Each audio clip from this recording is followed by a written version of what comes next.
5 questions I've recently gotten. This is a Q&A session. We're going to talk about questions that buyers have asked me recently in their home buying process. Let's dive in and get going.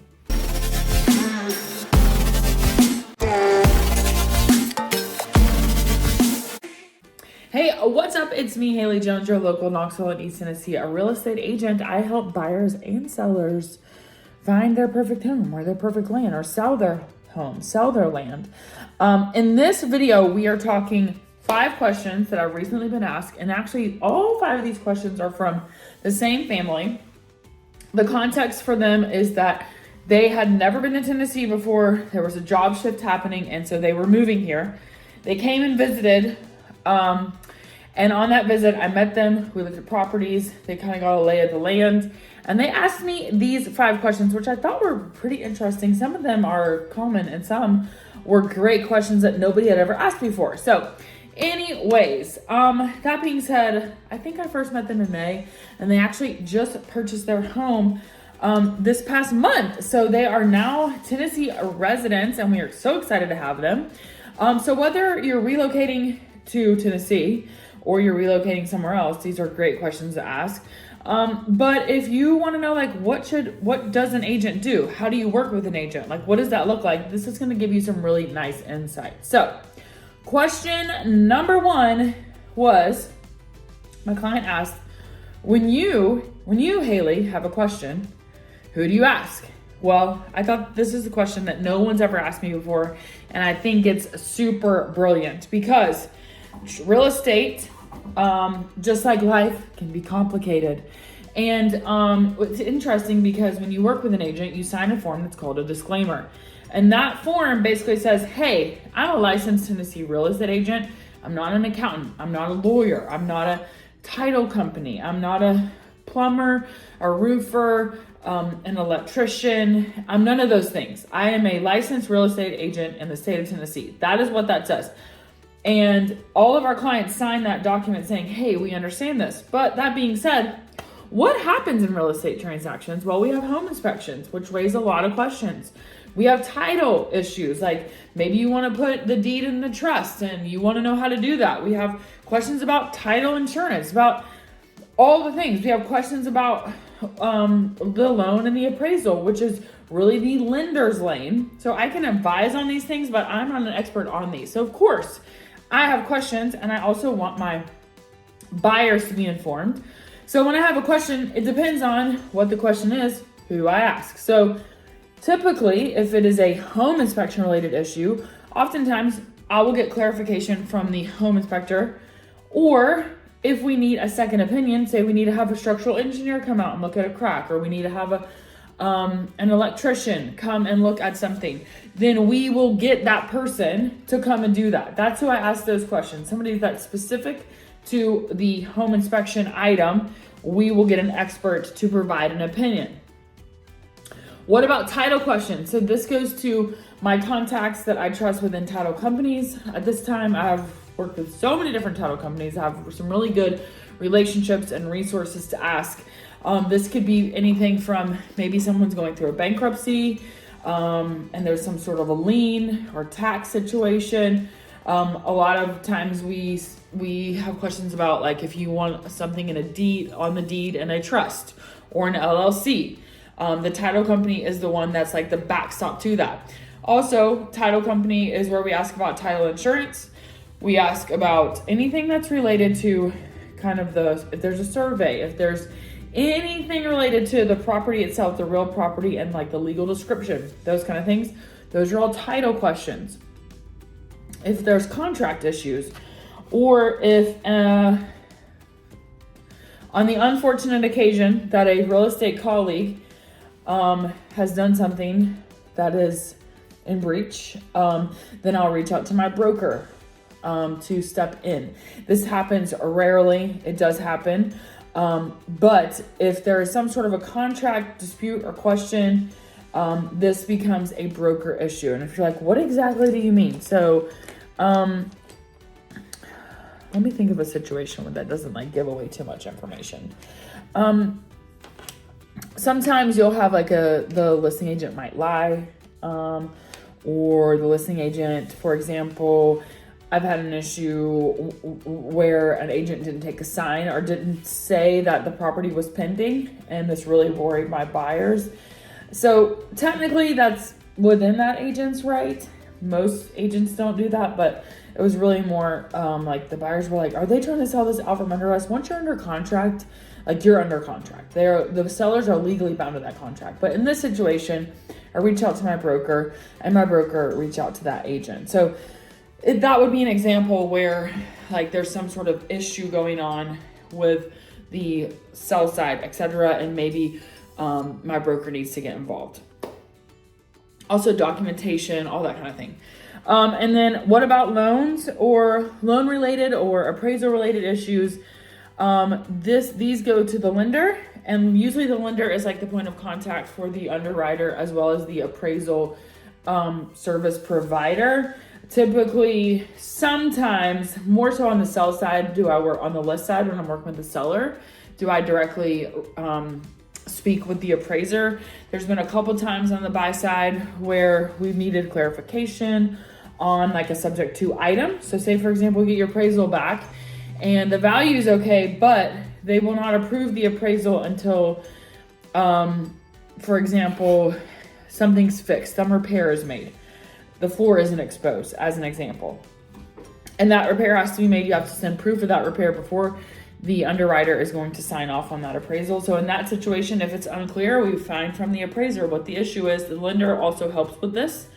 If there's an issue with the loan or with the loan timeline, or maybe you don't have your closing disclosure in time, or any of those things, anything related to the loan itself, we go to the lender. So those are all different people that I ask when I have a question, because first of all, as I mentioned, real estate transactions can be complicated, but second of all, we are people and all of us have our own needs, wants, desires, and complications, right? So any given loan from any different home, like there's a general process, right? But you have a different need than what I have, and so does that person, and so does that person, which means there's all these different threads and folds that come into the mix. And so we're always gonna have questions. And actually that's something that I really struggled with when I first started in real estate in 2020, because I felt dumb to ask questions. Now I just ask the question. It's like this, there is no dumb question. Literally, as a former teacher, I would be like, maybe there were some dumb questions, but in this field of real estate, I don't think there are dumb questions there. We don't assume anything. We ask, we clarify, and we make sure we're all on the same page, because we're all trying to get to the closing table. We're all trying to help for one common goal, even though there's lots of moving parts. Okay, number 2. This was also something else no one's ever asked me. Do you do this full time? So she was asking me, are you a full-time real estate agent? What else do you do? Are you doing other things? Yes, I am a full-time real estate agent. I run my business full-time. This is what I do. I have been doing real estate full-time since May of 2020. I got my license in March of 2020, which by the way coincides with COVID. Have you heard of it? At the time, I was a high school math teacher. And I have this whole long story about education. I gave education one last try, and then I thought, you know what? I don't think this is gonna work. So in early 2020, January, I took my coursework, got my license in March, and that actually just randomly coincided with the school that I was teaching at went completely virtual because of COVID. So finished out that school year, and then May 2020, hit the ground running. Have been doing real estate full-time ever since. So that is that. And then since that time, I've had some different team members. Right now, my team is me as the main agent, and then I have some agents that will help to show as needed. But then I have a virtual assistant out of the Philippines, and she does a lot of different social media related stuff. She does some editing for me. I have a stateside assistant, and she works on all of our client gifts, or making sure our client touches are correct. She helps through email. She does all of the paperwork on the back end to compliance for my brokerage. And then I have also my YouTube team, which also edits, posts, does all the things, and then is also my podcast team as well. And those people, that's its own agency that work with me as well. And then of course I have vendors that I work with, like people that I recommend, cleaners, contractors, handymen, landscaping people, pressure washer, everything we need, HVAC people, foundation repair people. I mean, all the things. So that's like the periphery of the team that helps all the things go on. So anyways, okay, number 3, is cash better? Was the question. She's saying, is cash better than using a loan? And you're not gonna like this answer, but it totally depends, because here's the thing. Yeah, you could be a cash buyer, but maybe you lowball because you're a cash buyer, which I'm not saying you shouldn't lowball. I'm just saying, like, a lot of times the perception is, oh, I have cash, I can submit lower. I've worked with multiple sellers who they've gotten a cash offer, but they got a offer that was contingent on a loan at the same time. And the net for the loan offer was higher than the cash offer. Now, is it more risk? Yeah, because, you know, the whole thing about buying with cash is that most cash buyers, 99.9999999% of cash buyers, do not have an appraisal. Therefore, their contract is not contingent on an appraisal. And that is the whole reason why people like cash, because it removes that uncertainty. It removes that contingency. You don't got to worry about it. But it depends, again, on the total sum of the offer. So what are the net proceeds to the seller? What are the inspection contingencies? You know, what is there a home sale contingency? So is this cash, but the cash is coming from a home sale? That's completely different than just saying, hey, here's my bank statement with all the dollars. Not the same, right? So, and then if we have a home sale contingency that's providing the cash, then we look at, well, how long down the line is that sale? So if that contingency is for a home that's not even on market yet, that's very different than a home that's about to close tomorrow, right? So those are all things we take into consideration. Some sellers do want cash, but ultimately sellers want they want ease and they want the highest net proceed, which sometimes does mean cash. Ease would typically err on the side of, like, yeah, you want a cash offer, but it depends where the cash is coming from. So that one totally depends. Perception is, yes, cash is better. But like I said, I've seen it where a seller has completely they don't care that it was cash, because either the offer was not something they wanted to accept because of the numbers, or because the cash was coming from a home sale contingency for a home that was not even on the market, or the net proceed didn't make sense, or the timeline didn't make sense. Sometimes you'll get a cash offer, but they want to close in 90 days. And some people don't want to do that. So it just depends on the situation. Perception, yes. Does it remove a contingency of an appraisal? Also, yes. So that's a positive in on the side of cash. Okay, the next question, I thought this was, again, super insightful. She said, what have we not asked? One thing that they didn't ask was, how do I, as a buyer's agent, get paid? So you probably heard in August of 2024, the laws around cooperative compensation, so brokers paying brokers to basically sell homes, changed. We could no longer, as a listing agent, advertise commission in the MLS for a buyer's agent. Previously, what was interesting about this is you could not even put a listing in the MLS unless you said how much that buyer's agent was going to get paid. So that being said, this opened up kind of the floodgates of, like, wait, who is going to pay you? Because previously it was pretty much a foregone conclusion that the seller was going to pay the buyer's agent. So that being said,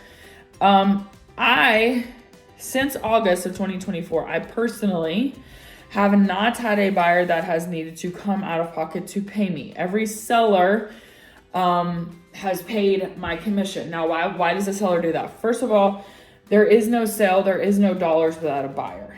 So pretty much sellers are on the page of, like, we are going to be paying for the buyer's agent.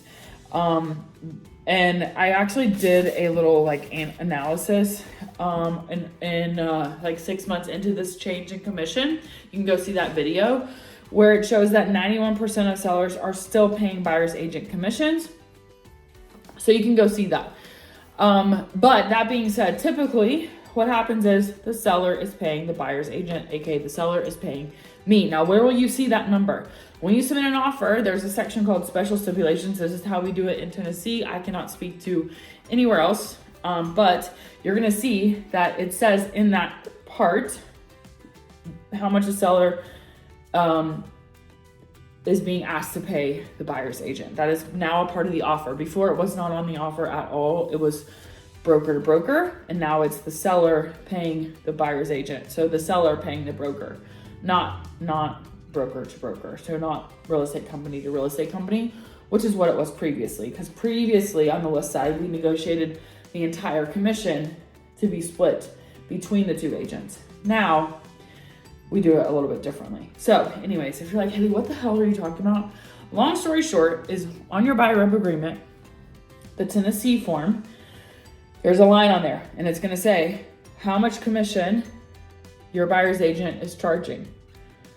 And then directly under that, it says, you agree that your buyer's agent can negotiate this with the seller. And that is the part that allows me as your buyer's agent to ask the seller to pay. So that's kind of like in the weeds a little bit, but like I said, for the most part, sellers are still paying buyer's agent commissions. When would they not? Sometimes buyers don't want to ask for that. They feel like it's a, okay, so I lied. I did have, not lied, but I did have a client who they wanted a better deal on a house. So they paid my commission and got a much lower price, like it was a perceived value on that house. So, that is a strategy that could also be done. It really just depends on your situation and what you're trying to do. But for the most part, the sellers are paying buyer's agent. That's how I get paid. I don't get paid till we close, till all the dollars are exchanged, etc. Okay, another question about when she said, what have we not asked? And this one was, how do you buy a home if you're not in town? Because they were not going to be in town. We had looked at several houses, but clearly none of them were really a fit. And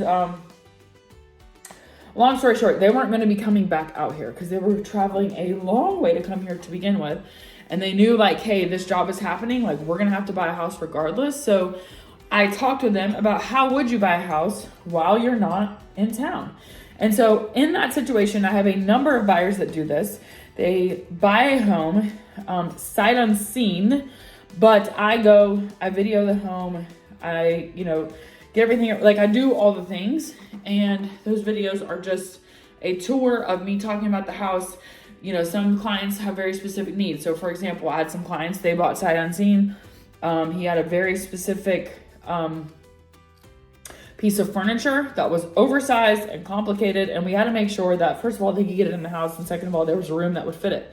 They bought that house sight unseen. I was there with a measuring tape. We were doing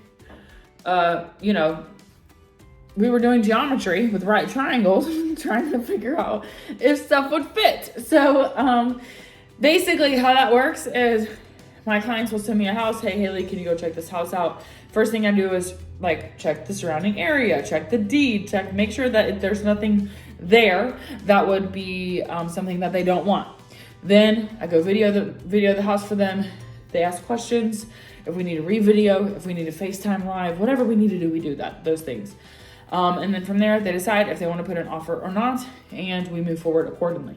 So that's kind of the general process. If you're going to buy a house, not in Tennessee, but if you're buying a house in Tennessee, but you're not going to be here personally to come tour it. You know what I'm saying? Other things to think about that I just want to provide to you, if you're like, what have we not asked? But things that you want to ask your agent are maybe you have a specific school need or situation. Maybe you need to be close to some sort of specific hospital or service. Other things that people always get tripped out about are about well water, septic water. Like, do you have to be on utility? Are you okay if it's on septic? Septic is more common. We do have homes on wells. So those are things to consider if you're moving to the East Tennessee area, people assume that like, oh, well, everything is on utility water, and that's not true. Or everything is on utility sewer. That's also not true. People assume that we just have trash service. Not true. People assume about sidewalks. Not true. So think about how you want to live. What do you need to be close by? And those are questions that are also going to help fuel what you ask and what you look for. Another thing to think about are restrictions. And these are city related, so things that you can do within inside the city and not outside the city, so county only. We also have taxes. If some people only want to pay county taxes, but if you pay only county taxes, then for example, you won't have trash service. So those are questions that you wouldn't know to ask unless you've been here or you've grown up here, etc. So there's some things that like, when you think like, what did I not ask? What did I not ask about living in this area that I should have thought of? Utilities, hospitals, internet, cell service, road access. That's another one. People come here for the first time and they're like, it's windy here. Yeah, because we're in the foothills of the Smoky Mountains. Also restrictions. People often want to know about restrictions.